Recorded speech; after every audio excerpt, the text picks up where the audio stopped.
By God's grace,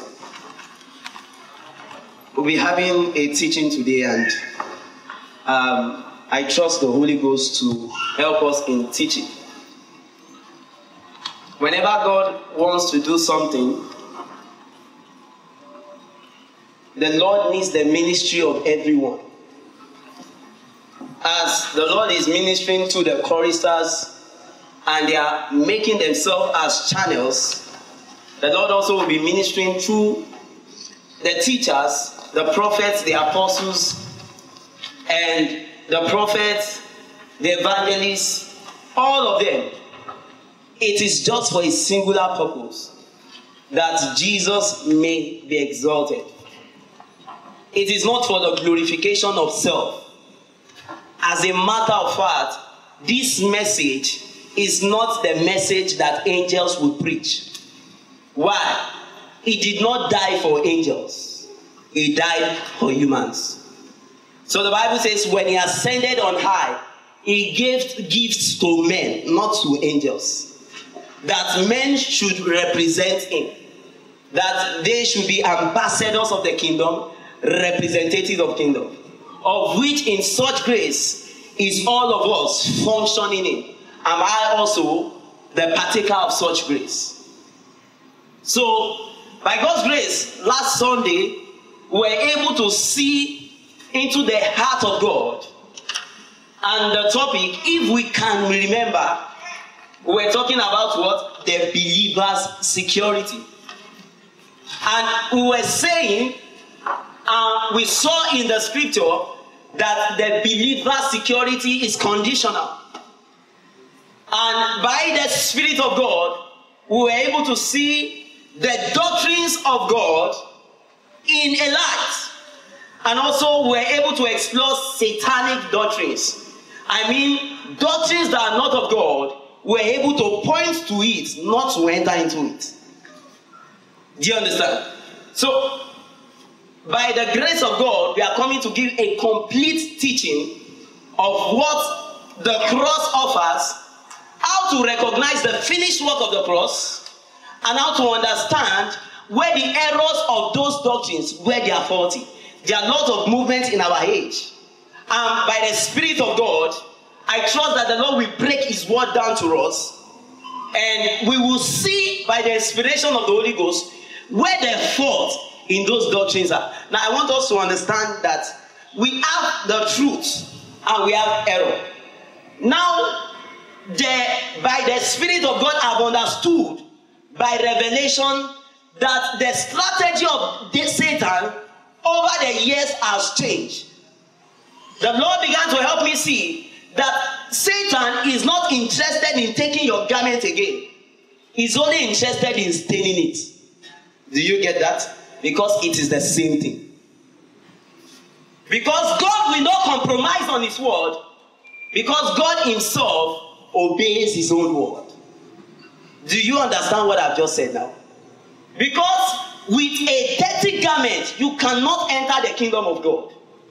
And if you don't have a garment also, you cannot enter.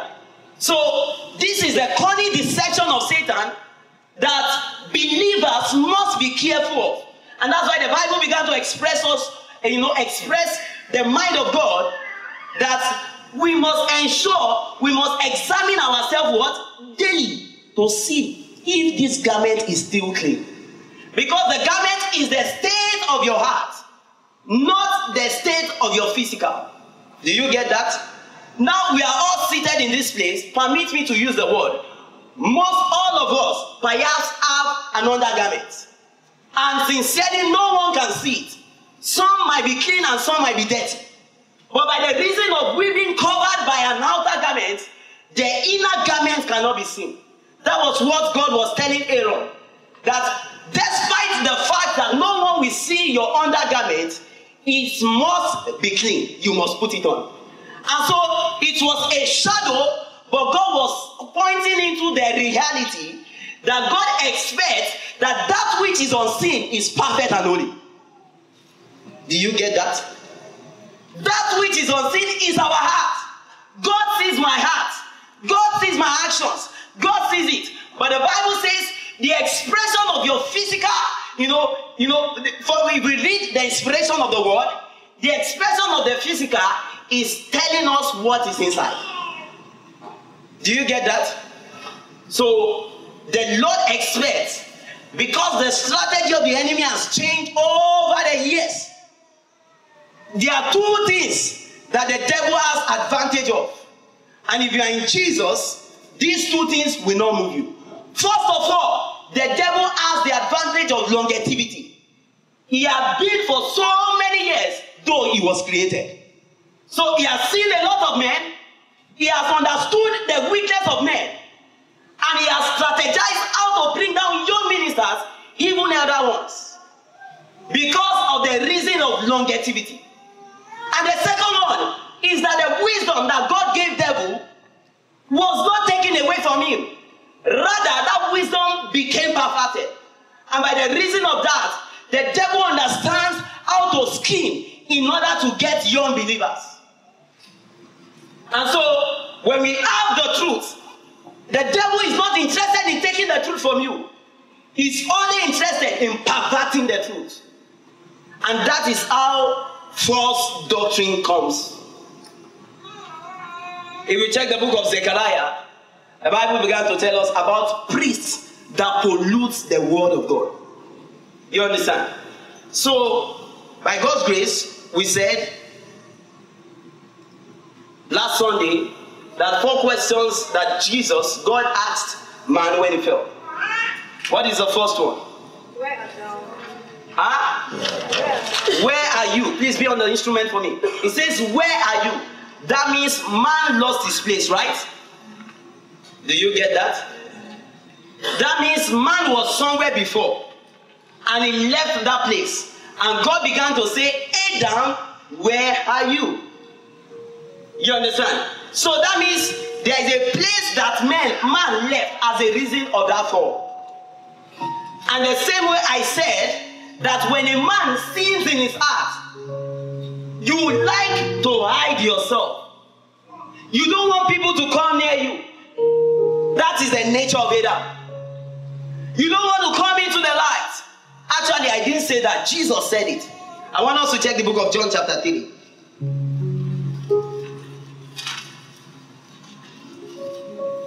You satisfy my heart. You satisfy my heart with your love. You satisfy my soul. You satisfy my soul. You satisfy my soul with your love. John chapter 3 verse 19. It says, this is the condemnation, that light is coming to the world. And what? Men do what? Love darkness rather than what? Light. Because what? Their deeds were what? Evil. It says, for everyone that doeth evil does what? You don't like to be exposed. Sir, do you understand that? Anyone that does evil, what will he do? He hates the light. Neither cometh to the light, lest his deed should be reproved. The meaning of that is that the light brings correction to the evil that we are doing. The light is the only standard that we can use to quantify if this thing is true or not. Not darkness. How many of us know that when there was darkness in the world, God did not say darkness should disappear? In fact, darkness never left. You know that? The Bible says God said, let there be lights. One. And God saw that the light was good. Two. God separated what? The light from what? Darkness. And there was what? Night and what? Day. So that means God expects for you to step into light is a decision you have to make. That means God said let there be light means the solution is available. Darkness is no longer the problem. You understand? So we have to make the conscious effort to step into light. So the second question, what was it? Who told you? So by the Spirit of God we began to know that there are three forces that speak on earth. The first one is supreme. That is God, the voice of God. The second one is what?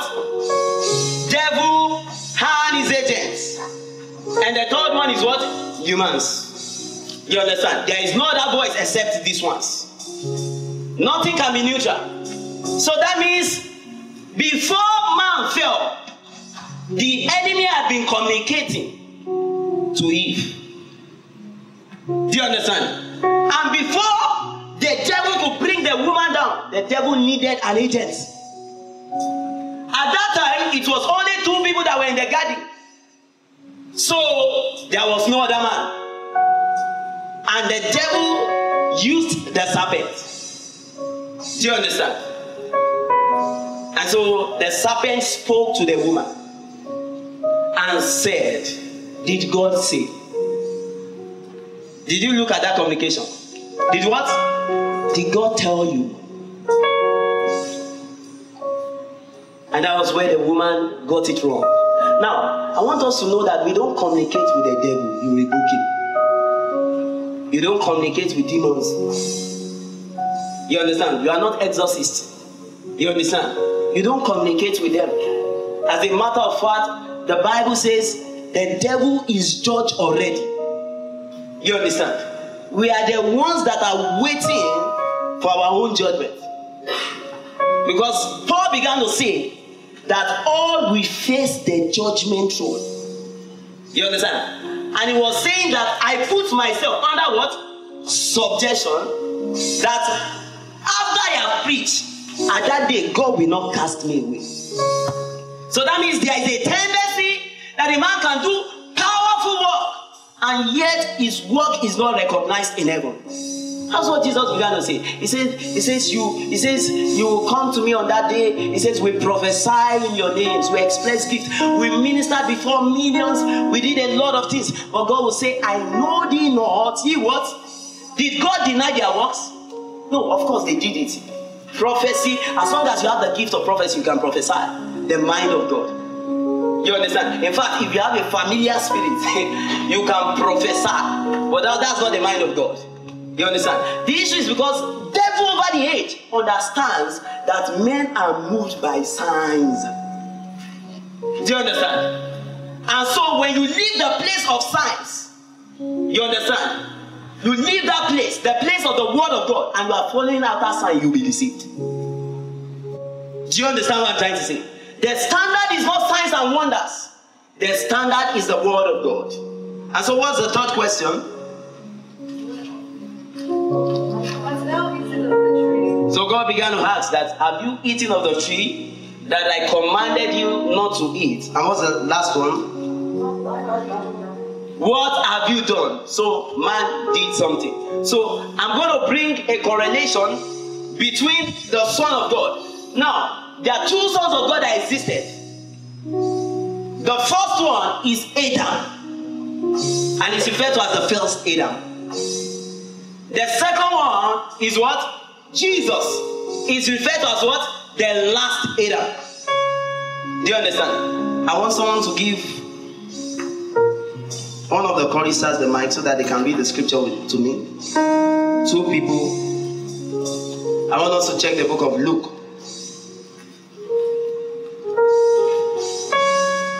Luke chapter 1.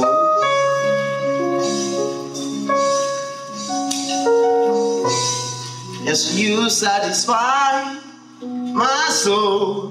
Luke chapter 3, verse 38. Someone should read for me. Which was the son of Enos? Which was the son of Seth? It was the son of Seth. Which was the son of? The son of what? Adam. And Adam was what? The son of God. So we have the first Adam. You understand? Is what? The first Adam. Just follow me. For I'm doing this because those that don't bring goats. And we have what? So the first Adam is what? The Son of God. Is that settled? Did you see it in the scripture? Am I writing my own words? So the first Adam is what? The Son of God. What of the last Adam? I want us to check 1 Corinthians.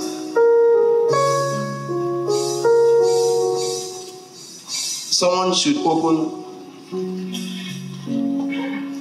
You satisfy my soul. You satisfy my soul. You satisfy my soul with your word. 1 Corinthians chapter 15 verse 45.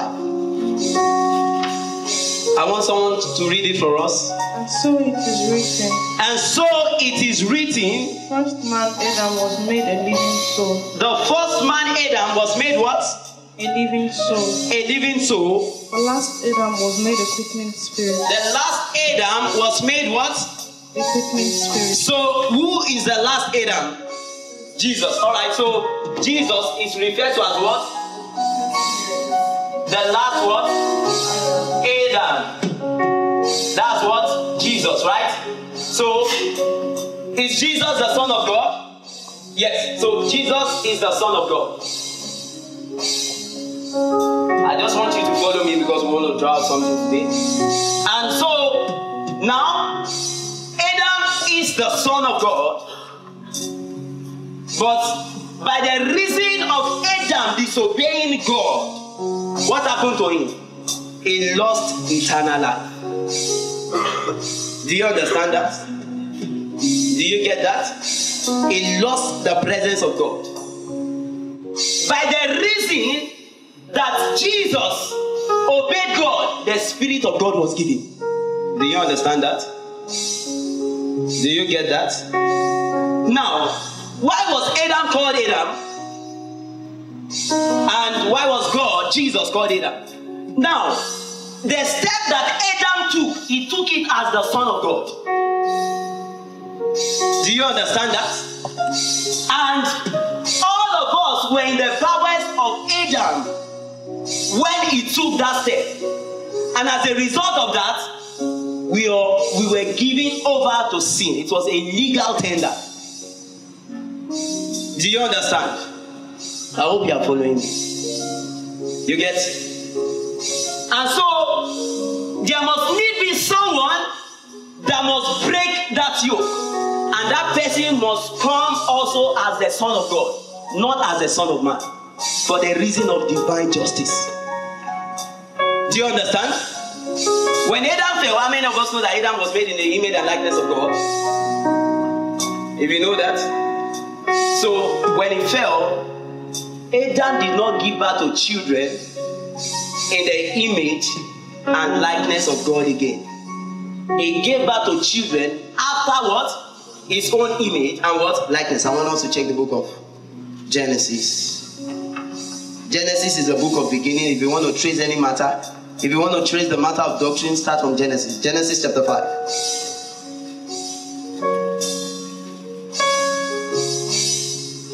And I want someone to read verse 1 to 3 for us. This is the book of generations of Adam. This is the book of generation of Adam. In the day that God created man. In the day that God created man. In the likeness of God made he him. Yes. Male and female created he them. Yes. And blessed them. He blessed them. And called their name Adam. Now our names were Adam. In the day when they were created. In the day when it was created. And Adam lived 130 years. All right. And begat a son in his own likeness. And Adam begat what? A son in his own likeness. Wait, someone, if someone is sleeping beside you. Adam was created, and Adam lived 130 years, and begat what? A son where? In his own likeness. After what? His image. His image. And he called his name. Said, I want us to understand by the Spirit of God that the order changed. It was no longer image again, it was likeness before image. Do you get that? Do you understand? Mm-hmm. The likeness is the behavior of Adam. That is the tendency to sin. So we inherited that nature. I'm going to show us in the scripture. I'm just making a teaching now. So the image is the figure of Adam. We inherited the fallen image. not the glorious one. Do you understand that? Now, over the years, the body of Adam degenerated and he died. And so there must need be someone that must bring up the sons of men and reinstate them back to the sonship. Do you understand? Adam brought us from the level of being the son of God into the son of the heart, the son of man. And so Jesus died and made us what? The sons of God. Now, that means Adam did what? The first Adam did what? Died. Did Jesus die? He died. If he did not die, how will he pay the price? Do you understand? But the first Adam never resurrected. Dust you are, and you shall what? Return to dust. Do you understand that? But did the second Adam resurrect? Yes. So he's in the grave. This one is in the grave. That flesh is there. But this one now is seated at the right hand of God. You understand? He's with God. Now, this one died by disobedience. Right? But this one died by what? Obedience. Father, if it be your will, he says, Lord, I do not want to drink this cup. But if it's your will, I will do what? I'll drink it. And he obeyed till death. So the reason of that is that everything that Adam did was prophetic. Do you understand that? Because Adam died and brought about a cause for the blessing to be released, for redemption to come, it must be by the death of the Son of God. That is where people didn't understand the mystery of how God begat his son. Because anyone that must stand before God must be pure. But by the reason of the sin of Adam, sin was inside our blood. Do you understand? Even if you want to die for your own sin, your blood is not pure enough. And so there must be someone, you understand, that must come and take the nature of the Son of Man, but he has to come as the Son of God. And that was how Jesus was begotten. And his blood must not mix with the blood of a man. Do you understand? It must come as a result of the inspiration of God. And that was how the Holy Ghost came upon Mary. I'm just trying to build up something so that I hope you are following. And Jesus was birthed forth. Now, the blood of Jesus was pure, and is still pure, and is still going to be pure. Now, did Jesus give birth to any seed? Did he give birth to any seed? Yes, someone is saying yes. Adam is our earthly father. Do you understand? Do you get that? Jesus, by the reason of his own death, became our spiritual father. He shall be called. Unto us a son is given, unto us a child is born. What? He shall be called what? Everlasting Father. So, throughout eternity, our submission will be to him that paid the price. It was supposed to be Adam, but he failed. So Jesus had to come as the last Adam. Do you understand? And so he paid the price and he became what? Our spiritual what? Father. Do you understand that? So now let us see all that we have said in the scripture. I want us to check Romans chapter 5.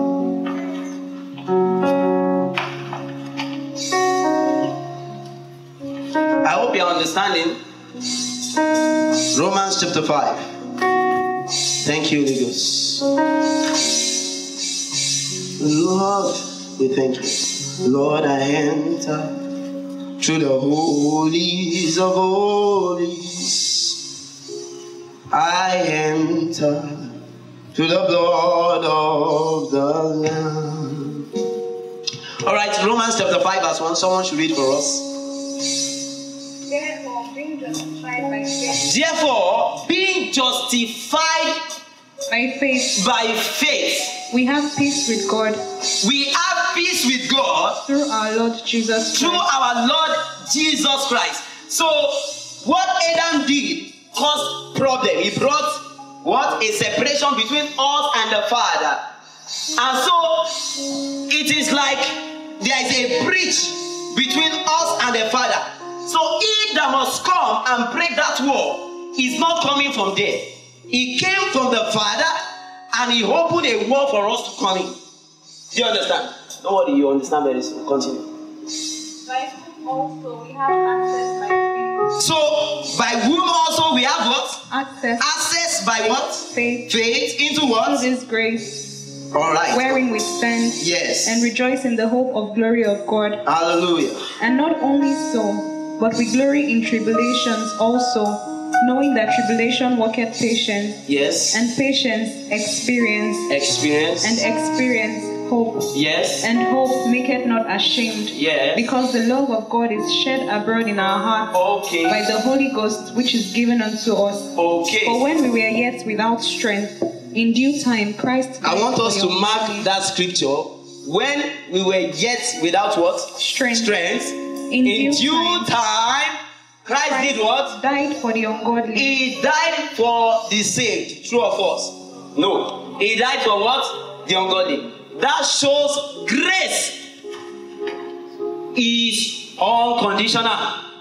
Grace is unconditional. We didn't meet the prerequisite, but God died for us. You understand? So we're going to look at that link. So I just spoke about what? Grace. Right? The grace of God was what? Unconditional. He died for us. You understand? There are three links that exist in this. We will see that which is conditional and see that one which is unconditional. Alright? For scarcely for a righteous man will one die. No one will die. Bro David, can you die for me? Why now? I thought you said you love me. Alright. I can't die for anyone. Now all these lovers that they say I love you, I will die for you is a lie. No one will die for you. You understand? May he not happen, but if you get gunshots, maybe some of you will run through the window. Do you understand? You won't wait. Not for the grace. Do you understand? So the Bible began to confirm that it's the nature of man. You can't die for anyone. Alright, continue. Yet peradventure for a good man some would even dare to die. Well, some people can say, for a good man, they might still think about it, okay? But God commendeth his love toward us, in that while we were yet sinner, Christ died for us. the love was unconditional, okay? Christ died for us. Christ died for us. Much more then, being now justified by his blood, Being now justified by his blood, we shall be saved from wrath through we him. shall be saved. Not that word. We shall be saved from wrath, okay? Through him. Through him. For if, when we were enemies, we were reconciled to God. When we by were death, enemies, grace opened the door. Grace was the gate that opened up. Do you understand? It wasn't that you came to the gate and it says, are you saved? No. The grace was an open door. And how you enter this grace is by the decision you make. And the decision is of salvation. Do you get what I'm trying to say? I mean, grace is available. You make the decision that I want to be saved. You enter through the gate. Okay? we were reconciled to God by the death of his son. Now, what happened? Let me give you a correlation. Now, Jesus is the last Adam. Abi? True or false? Adam is the first Adam. Right? When he died, we are already in his bowels. When he died. The same way Jesus, when he died, we had already been planted in Christ by the reason of divine sovereignty of God. The Bible says we were planted in his death. Do you get what I'm trying to say? So, as the blessing was released, it was released upon us. Now, where did this doctrine of eternal salvation, where did all this doctrine come from? We see it now. Okay? Continue.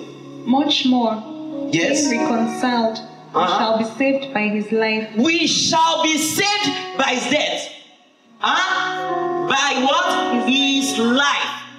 That is living that life of Christ, not your own life, that you will be saved. Okay?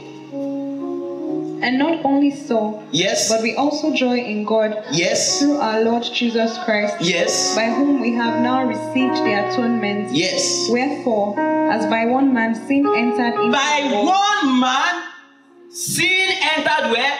Into The the world. So that means, if I may submit to you, that means in the beginning there was no sin, right? But in the spiritual realm, there was someone that rebelled against God. That was Satan. That was why God was telling him, subdue the heart. That means because there is a man, not in the physical heart, but in the spiritual realm. Satan is spiritual. Do you know that? Okay. So sin entered the world by this Adam. So Adam was the gatekeeper of the heart and the gatekeeper of the world. Do you get that? Do you understand? Rule and have dominion. Okay, continue. and death by sin. So sin did not only come, death accompanied sin also. In the day you eat this fruit, you shall do what? You shall die. Do you understand? It was the pronouncement of God. Okay. Alright. And so death passed upon all men. Okay, you didn't need to whether be born then or because Adam was the father of all living. That is where generational curse comes from. The effect what your father do has the propensity to affect you. Do you understand? That is where it actually started from. Actually, if you want to trace it. And so when you are in Jesus, that's when it's broken. Do you understand what I'm saying? That's how ancestral flow. That's it. That's another teaching when it comes to warfare. That's another teaching, okay? For that all have sinned. In the spirit realm, it wasn't regarded that only Adam sinned. The Bible said what? All as what? Have sinned. Because it was the father of the living that took the decision. Now take for instance, the president of a nation. Do you know that you don't have a say, so to say, as a citizen of that land, when it comes to judiciary matter? You can only tender what you feel is right. Do you understand? But as the monarch of a system, it is what you do that will affect your nation. Do you get what I'm trying to say?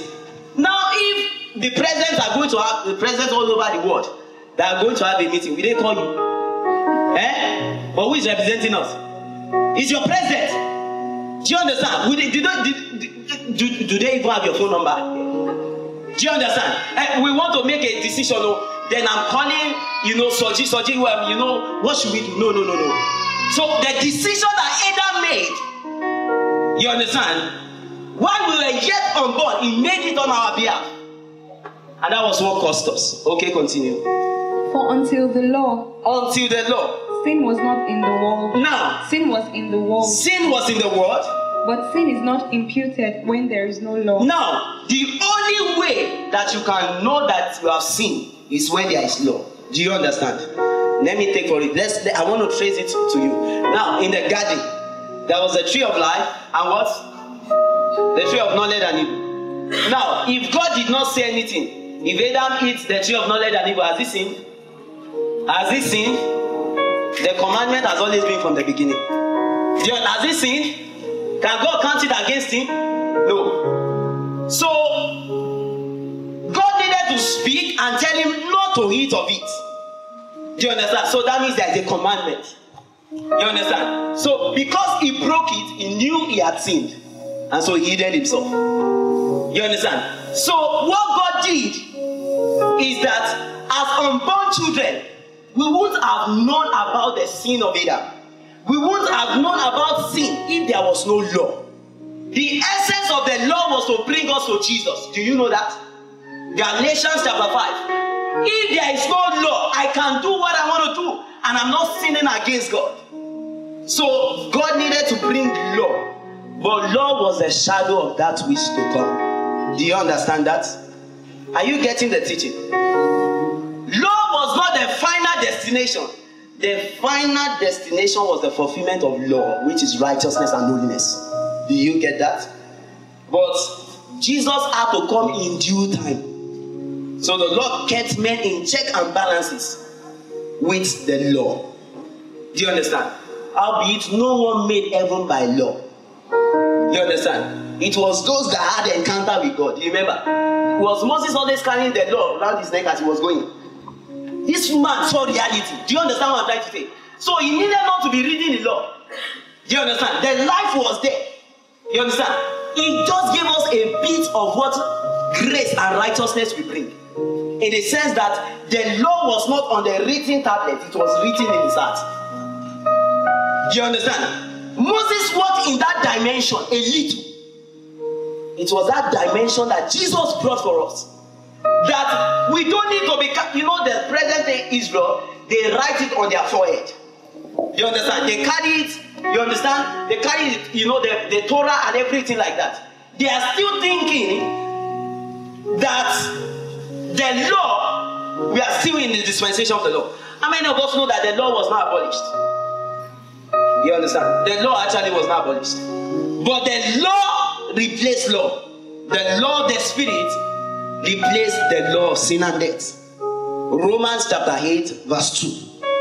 Check it out. Alright, continue. Nevertheless, yes, death reigned from Adam to Moses. Yes. Even over them that had not sinned after the I did not sin, after the similitude of Adam's transgression. By the nature of that I am born by a son of Adam, I am a sinner. Do you get that? I didn't sin. I didn't eat the fruit. I've not even seen it before. I didn't eat it. I didn't know the color. Whether it's banana or mango, I don't know. Do you understand that? Do you get the spiritual things? Okay. Who is the figure of him that was to come? Now, Adam was a representation of he that was to come. That was who? Jesus. Okay? But not as the offense. Not as the offense. So also is the free gift. Yes, that means he's saying the free gift is not as the offense, okay?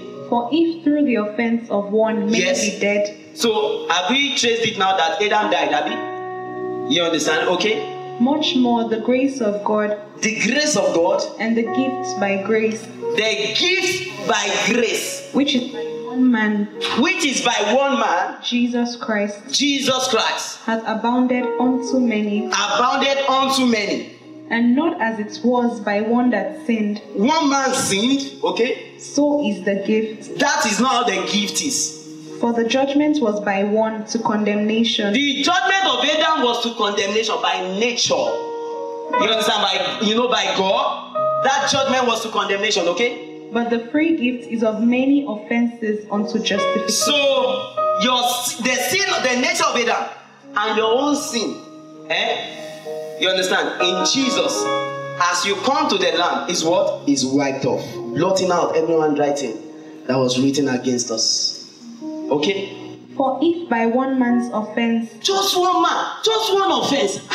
God. Abi? You will say, God, one offense. Just one. Adam did not eat the fruit 3 times, so just one. I don't know if they finished it. Just one.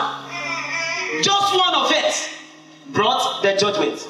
Now you will ask yourself why? Because Adam stopped listening to the voice of God.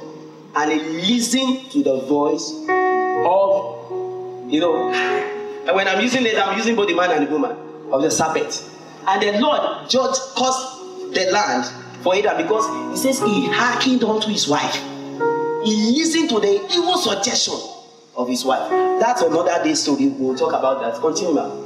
Death reigned by one. Death reigned by one. I hope you are checking your scripture. Be in the habit of reading the scripture, okay? Much more they which receive abundance of grace. Now, he says they which receive it. What will happen? And of the gift of righteousness shall reign in life by one. Okay. Jesus Christ. Alright, let's paint it back again. They which receive what? Abundance of grace. So we have grace. And what did he say again? And of the gift of righteousness. And of the gift of righteousness. Shall reign in life by one. Jesus Christ. Shall reign in life by one. Jesus Christ. That is eternal life, right? The product of grace in righteousness will make you have what?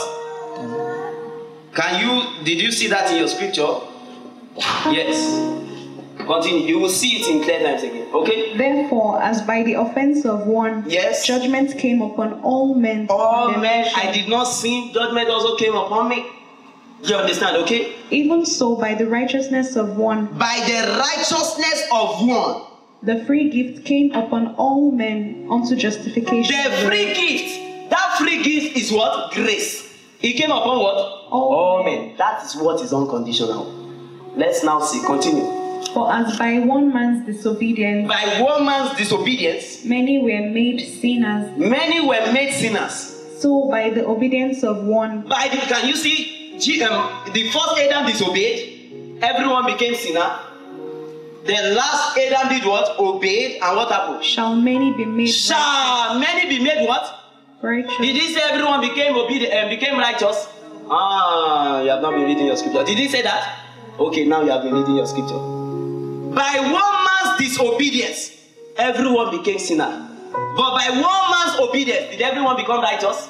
Oh, now you now decide what choice to make. So that was the difference between the first Adam and the last Adam. Jesus knew what he was doing when he was about to die. Do you understand? And he became a spiritual father by his own death. Continue. Moreover, the law entered Yes. that the offense might abound. Now, the Lord wanted to give abundant grace. And so the Lord allowed sin to increase so that the grace can be without measure. Do you understand? Not that grace is the fuel for sin. It is that grace is available for you to live righteously. You will see it now in the last part.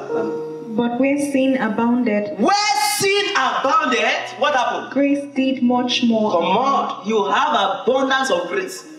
As you complain of this nation, this is where you have abundance of grace also.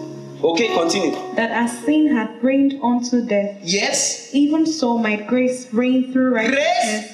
Raise in sin. No, raise where? Through In righteousness. Okay, unto eternal life. unto where? Eternal life. So let me just tell you, this is how the link is. The grace of God is unconditional. Everyone got it. It's free. You understand? But as you step into righteousness and you continue to work with God by your own decision, at the end of the day, you get the reward of what? Eternal life. Now, where does the doctrine of eternal security comes in? It tells you that both these two has been paid for. Did we read it in our scripture that says he died by what? His death. Many shall be what? Made. Not that they were made righteous. So the doctrine of eternal security says the grace is unconditional and what? The righteousness is what? Unconditional. Is that true? You understand? So when you say wrong teaching, actually there are some teaching that are absolutely devilish. Some are just distortion and perversion. You understand? I'm going to give you two types. You understand? We're going to see. So we have seen in the church, it says, follow peace with all men and what? Holiness. That means it is your own decision to do that. Without which what? No man shall what? See the Lord. Now, where did this doctrine come from? Every satanic doctrine you see here on earth came from the devil, first of all. I will explain it to you. Genesis chapter 3. The Lord told them that the day you eat this fruit, what will happen to you? You shall die. The devil said, what did he say? He says you will not surely what? Die. Abi? That means he was saying that when you eat it, you will still continue to live. Do you understand? So can you see the doctrine of eternal security? That was where it started from. So Romans chapter 6 now began to teach us expressly. You understand? About this. Please read it for us. Romans chapter 6 verse 1. I looked at that question and I considered it. And you will see that this is a question that addresses that doctrine face to face. What shall we say then? What shall we say then? Okay? Shall we continue in sin, Shall we continue in sin? that grace may abound? And we are saying grace should continue to increase. God What did he forbid. say? The meaning of forbid there is God disallows. Do you understand? God does what? He forbids. You can't receive grace. Grace is not the fuel for sin. Do you agree with me? So it shows that that doctrine is from the pit of hell. Satan started it first. And he gives men to teach. the devil cannot operate on earth without a body. Do you understand? So as the Lord needs human being, the devil also needs human being. He sends them on an agent. You understand? Why do you think demons possess people? If demons is speaking, you understand? For you to hear the voice of a demon, you understand? You need a man that is possessed by it. Do you understand? And so, demons speak through men. Did you see the madman of Galilee? When Jesus met, who was speaking? Was he the madman? Who was speaking through him? Demons. So they need body. You understand? So that is the principle of demons possessing a body. They need it. A spirit cannot live on the heart realm without a body. Their best option is human. But if they don't find, they go for animals. Do you understand? But they love humans because they can carry out their assignment very well. You understand? Humans can manipulate. Humans can hide. But if an animal kills you, it will stay there. Did you see the lion that killed the young prophet? What did he do? He was staying there. They are not wise. If the lion should have, just run like that. But humans, we can hide things. And so the devil capitalizes on that nature. And it is that nature that God wants to deliver us from. So, continue, man. How shall we that are dead to sin we are dead to sin live any longer therein? Say that there is something like eternal security. No. Okay? Know ye not that so many of us as were baptized into Jesus Christ? The day Jesus died, I was there. All of us were baptized into his death. Okay? We're baptized into his death? Yes. Therefore, we are buried with him by we were buried. Did you die that day? Yes, you died. But you were not present. By the reason of God's divine sovereignty, we were planted in Christ. You will see it. Okay? By baptism, death. Yes. That like as Christ was raised up from the dead. Yes. By the glory of the Father. By the glory of the Father. Even so. We also should walk in newness of life. We should walk where? Not our old life again. God saved you from fornication. You can't continue to fornicate. You have not been saved in the first place. You understand? The newness of life, where do you get it? It's from the scripture. How am I supposed to live? Do you get that? Alright. Continue. For if we have been planted together in the likeness of his death. We were planted in the likeness of his death. We shall what? Be also in the likeness of his resurrection. Yes. Knowing that our old man is crucified with him, that the body of sin might be destroyed. Yes. That henceforth we should not serve sin. Can you see even Jesus was speaking in the book of John chapter 8? I will show you, okay?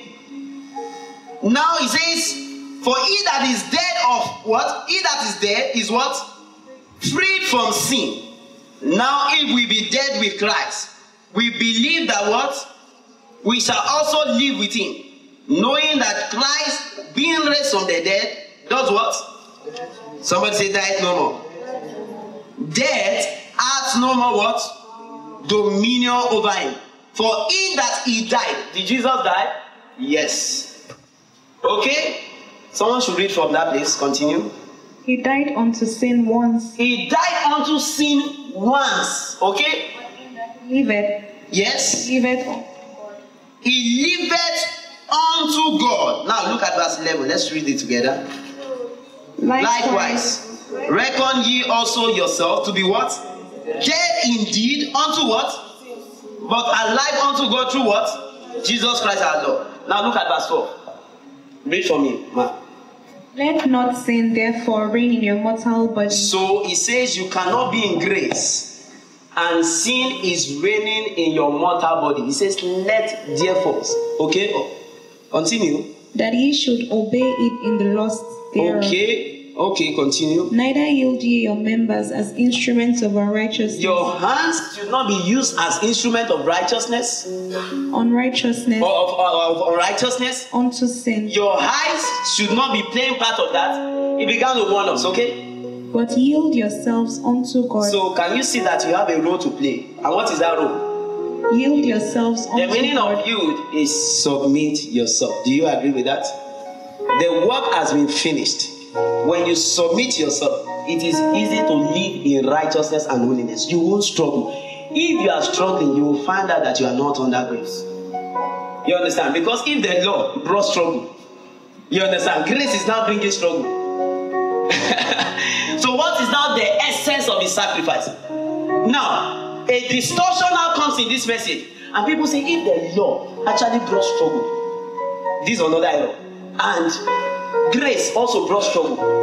And then why is the essence of the death of Jesus? And someone will now say that, okay, if you say the sacrifice is better, the devil now comes in this place and tempts you and tells you that grace is abundant, unlimited, and grace is better than law. With grace, you can do as you like. But is it right? No. The Bible says we should not yield our what? Members as what? Instrument of what? Unrighteousness. Did you see it in your scripture? Okay, continue. But yield yourselves unto God. So what are you going to yield yourself to? Unto God. As Okay. those that are alive from the dead, Yes. and your members as instruments of righteousness unto God. Yes. For sin shall not have dominion over you, For ye. for ye are not under the law, So where are we under now? We are but under under grace. grace. So what should dominate our life is righteousness, not sin. Do you get that? Oh, someone is sleeping. When you are in the law, the standard for them to know that you have broken the law is by sin, not by righteousness. True of us. Do you understand that? How would they know you are keeping the law? How would they know? How would they know you are keeping the law? The watchman for the law. Hey, Jesus, this woman was caught in the very act of what? Adultery. That means she had broken the law. The law was only physical. What if the woman had been lusting after the man for so many years? So, will they catch her? Oh, come on. Will they get her? Will they get her? No. What if she has been watching pornography all the years? Will they catch her? No. Do you understand? Do you get that? Do you understand that? Would the law get her? The law would only get you in the face of 2 or 3 witnesses. That means it was physical. What you are doing. Abi? Do you understand? You stole your neighbor's car. And you stole your neighbor's black goat and you painted it brown. Do you understand? Someone saw you. Have you sinned? Yes. Have you broken the law? Why? Because you stole, and the law says, thou shalt what? Not steal. And God himself said in the face of 2 and what? 3 witnesses, the truth is established. So when I come out and say, I saw you, when you were going like that, I saw you, see my phone, I snapped you. And so, okay, and Moses said, we have just seen a witness. Is there someone else?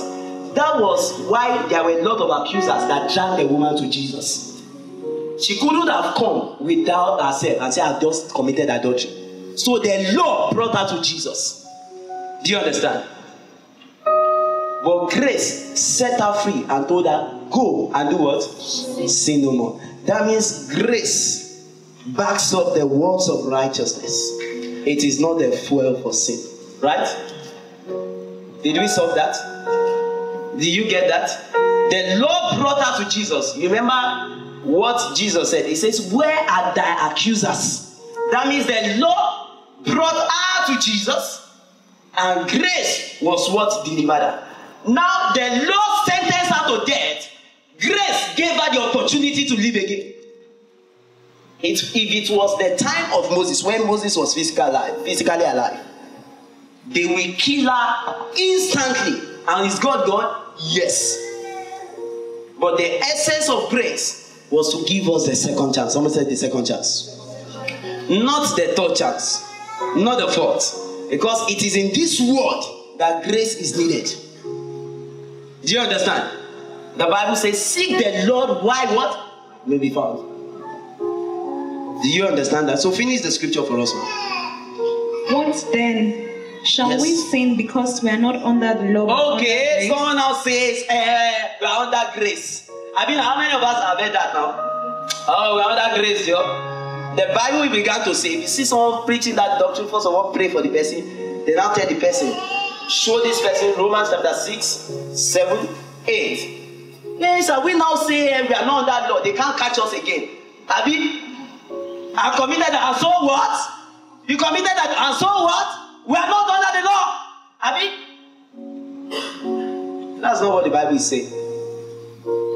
That grace came, made the gate more narrow. It says, narrows the gate.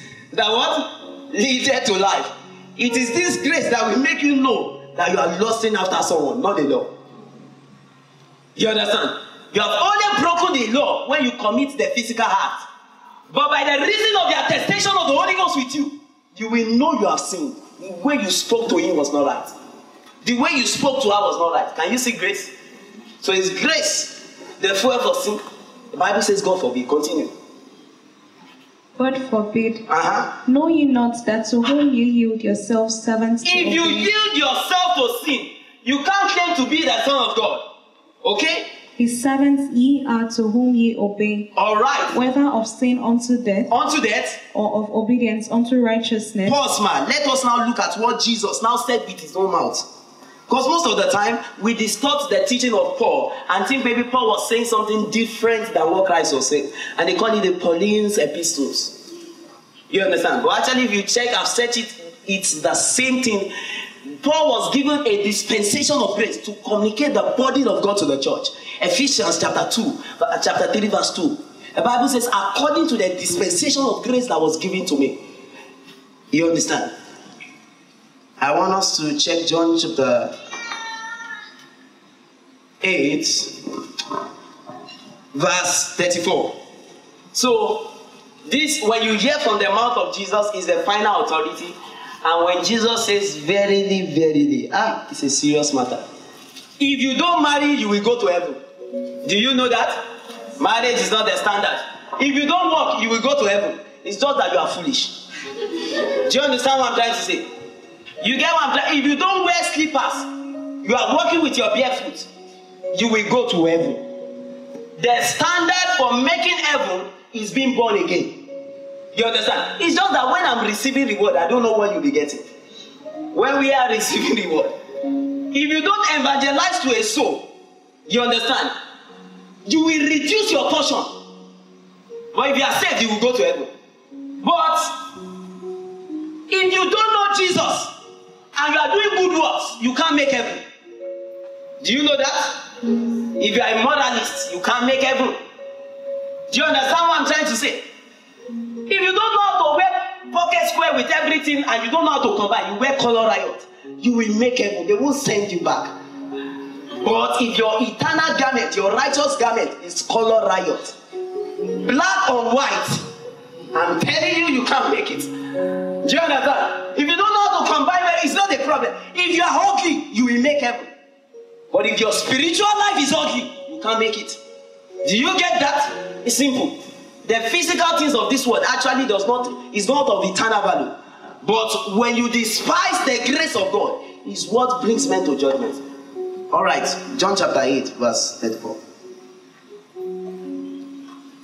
Verily, verily, Jesus answered them. Yes. Verily, verily, I Verily, say unto you. yes. Whosoever committed. It doesn't matter if he's a pastor and he's preaching fervently. If I'm committing sin and I'm preaching fervently, you understand? What did the Bible say?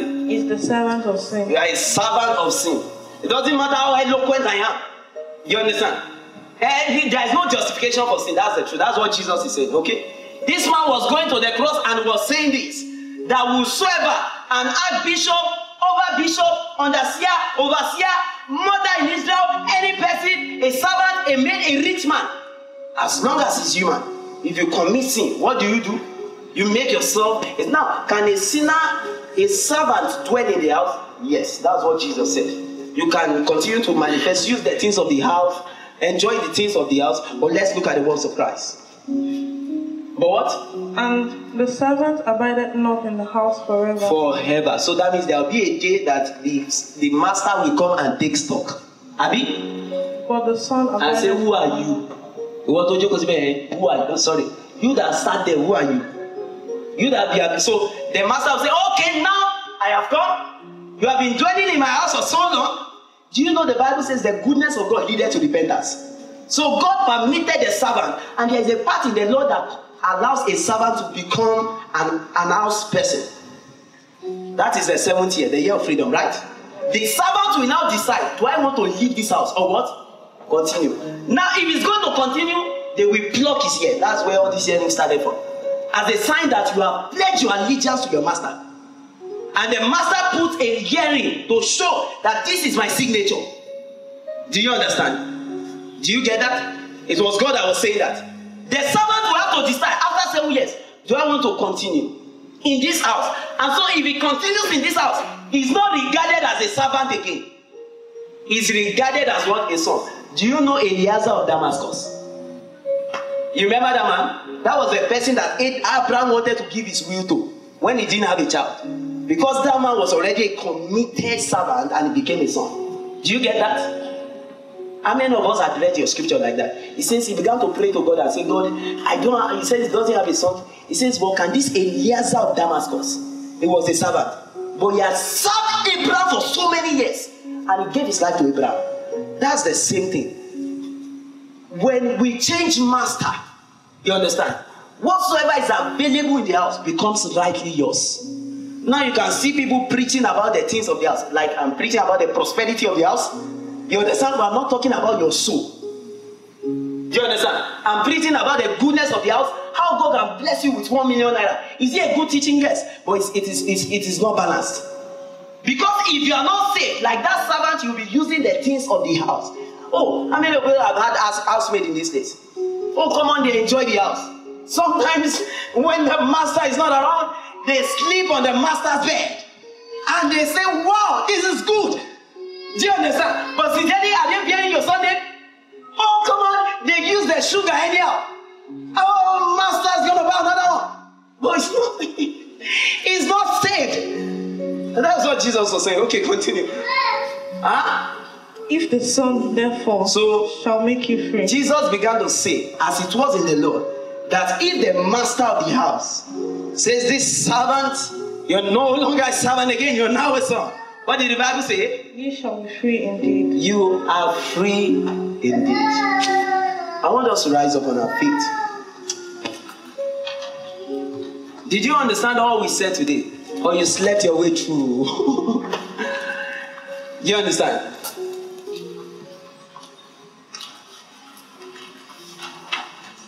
Are you a son or a servant?